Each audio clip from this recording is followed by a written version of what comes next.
So I've had a goal of mastering a certain calisthenics move called the L-sit for a long time, but I have started and I've stopped. The reason why is because for me, the L-sit has been a very, very hard move to even do for a little while. So the L-sit, in case you don't know, is like this. Basically, you usually you hold parallel bars, like dip bars, and then you hold your body weight up, and both of your legs are straight out in front of you, except they're up in the air. It's like that. See, I can't. It's hard for me to even get up, to begin to get up. It is a very, very strength intensive move that also even requires a lot of flexibility. Again, at least for me, I find that me lacking flexibility and strength in my hip flexors keeps me from being able to do that move. At least I believe that's what it is. But I've started and I've stopped. Started, stopped, started, stopped. And if I can be honest, it's been intimidating to me. Whenever I have done things to work up to the move, like I do leg lifts, which I've shown in recent videos, and different things like that. And I don't think it's necessarily that I'm weak in my abs. I don't think my abs are weak. I do believe that I have quite a bit more strength to build up, but it's like my legs, I think the flexibility and strength in my legs is just lacking.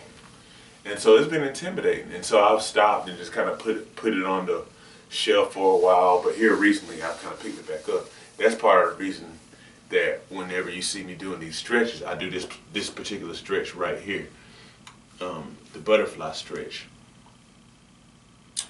to open up my hips, kind of get my hip flexors flexible.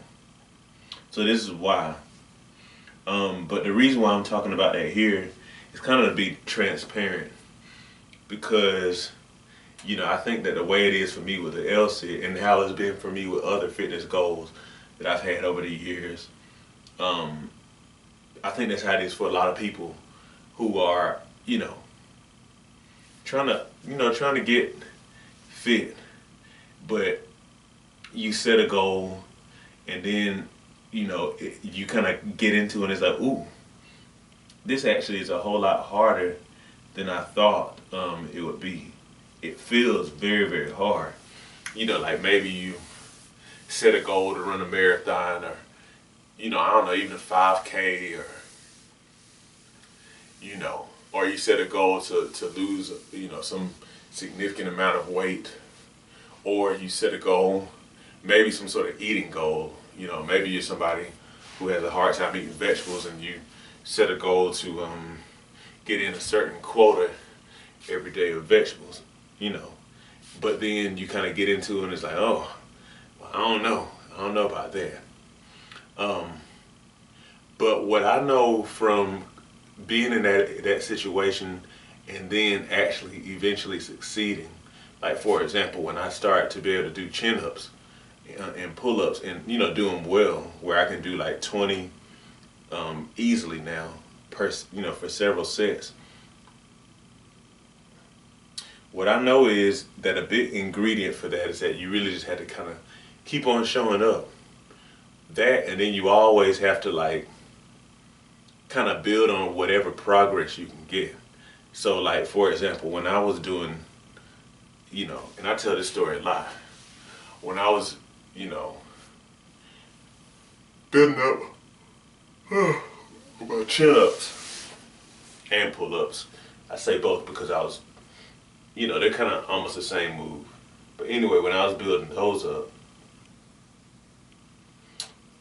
I couldn't really do any good ones.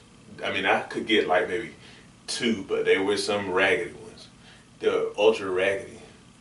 But I didn't let that bother me. I just kind of worked with what I could do. And I kept on showing up. And, because I figured, if I just kind of keep on doing this, then I have to get stronger, because it's like stimulus. And so eventually I was able to do 3, 4 of those. And then I even kind of noticed over time that when I was doing the reps, I was able to get a fuller range of motion in my repetitions, which told me I actually was increasing my strength, you know. And so I just kept on working with that, even if I wasn't, you know, if it was somebody else in the gym who was able to do, you know, a whole lot of, I don't know, chin-ups or whatever.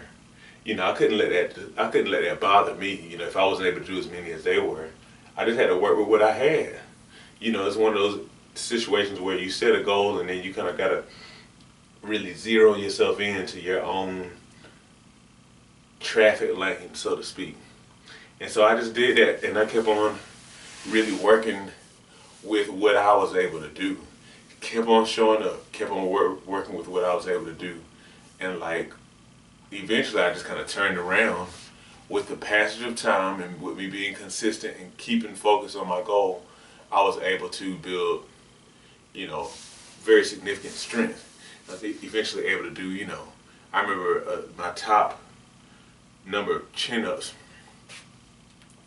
you know, probably about 10 years ago was like 23 chin-ups at a time, which is great for me. I mean, that's great for me now. I'm pretty sure I can get more than that in one set. But you know, then I started developing like my V taper, my lats.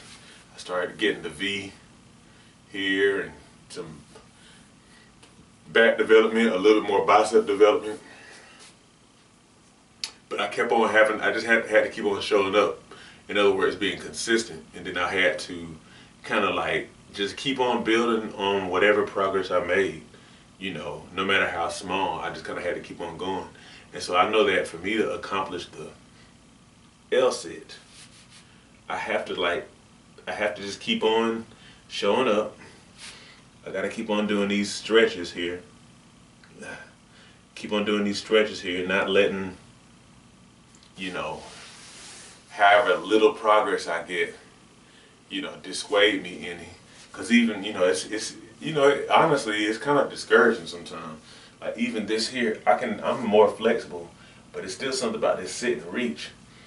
When I go to touch my toes, I'm closer, but it's still not quite where I can just kind of go and grab my feet easily. But I just have to work with what I'm working with, you know, and eventually I'll get there. And that's the thing. That's how you know that you know, you're really dedicated. You don't give up. You don't give up. You just kind of like keep on showing up, keep on pushing a little bit further every time. A little bit further every time. And so I don't know, even me talking about this stuff now, obviously, I'm kind of saying this to kind of share the little things that I've noticed give me success in fitness. But I'm encouraging myself too, because, you know, you get kind of frustrated. You know, I've been even doing these stretching videos for a while, and it's like, man, I'm making progress for sure. But like, I really want to be able to do the sit and reach. I can stand and touch my toes pretty easily. I mean, I say easily, but it's not necessarily easy. But usually once I finish this video, at some point again before I go to bed here soon, I'll just kind of do the standing hamstring stretch where you stand straight with your legs straight and bend over to touch your toes. And I can touch them eventually, but it's still not really easy like I want it to be. But I've been there before. I know what it takes. I just got to keep on showing up. I got to keep on building on my progress, push myself a little bit more, and keep on doing that. Because another thing that can happen, I'm going to close the video after this, another thing that can happen if I'm not careful is whenever I'm building on my progress, I just kind of keep on just going only as far as I was the last time, if that makes sense. So like maybe I stretch, but I don't necessarily go further. I don't push myself to go further. I just you know, kind of do the same thing, and that's another way where you don't make progress. You kind of stop. Now, if you actually have developed to the degree that you want to, then that's one thing. But if you're really trying to accomplish a goal, you really have no choice but just keep on progressing. No matter how small that progress is, it's cumulative. So if you kind of keep on building on it, then you will reach your goal. You just gotta be consistent. So anyway, I hope this is encouraging somebody the way it's kind of even self-encouraging. Just keep on going. Just keep on going. Be consistent and build on whatever progress that you've made, you know, from before. So anyway, I'm gonna let that be it. Y'all have a good one. Make sure you subscribe if you haven't already. As we get older, it becomes increasingly important to maintain and build muscle. Muscle helps you burn fat, stay mobile, and can contribute to longevity. However, many people have no idea how to work out to build muscle. My mini workout series on Patreon provides you with my body weight mini workout video library. These workouts use little to no equipment, which means that you can do them in the privacy of your own home. They start at beginner level and progress from there to ensure you continue to see results. Every workout is a full body workout, hitting chest, back, legs, and glutes, as well as other muscles in between. Become a patron today and receive access to my series of mini workouts, plus access to a digital copy of my book, 8 Weeks to Transform Your Diet and Your Health. By combining the workouts with healthy diet changes, as outlined in my book, you'll definitely be on your way to weight loss, improved health, and visible results. Join me at patreon.com/ShawnB2B Fitness today.